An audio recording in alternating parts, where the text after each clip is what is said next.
গোকুলনগর গ্রাম পঞ্চায়েতের 1 নম্বর ওয়ার্ডে। ঘটনাটা ঘটিত শুক্রবার রাতে 9টা সাড়ে 9টা নাগাদ মৃত্যুঞ্জয় সিনহা নামক একজন ব্যক্তি আমার বাড়ির পাশে বাবাকে বেধড়ক মারধর করে তার রাস্তা তৈরি করে দেয়নি বলে। তোমার বাবার নাম কি? সুখলাল দে। বয়স কত? বয়স 58। তো তারপরে কি হয়েছে? তারপরে কি তোমরা থানাতে মামলা করছো? তারপরে থানাতে মামলা করছি, থানাতে মামলা রাখিনি। কোন থানা? ফটিকরায় থানা। তারপরে তোমার বাবার করে নিয়ে গেছো? তারপরে বাবাকে ফটিকরায় হসপিটাল থেকে কৈলাসর রেফার করে। আমরা 2 দিন ধরে কৈলাসর ভর্তি আছি। ফটিকা থানা কি তোমরা মামলা রেজিস্ট্রি করছে? না। তোমাদের লিখিত কি রিসিভ দিছে? না। তো মূলত তোমার বাবারে বৃদ্ধ বাবাকে মানে কে মারধর করছে? Mrityunjay Sinha.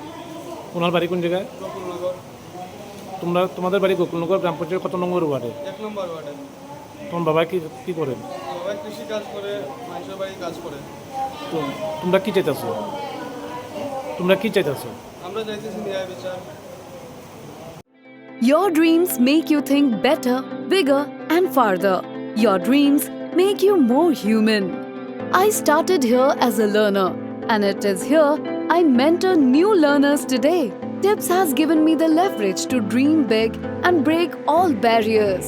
Come join Tips to manifest your dreams.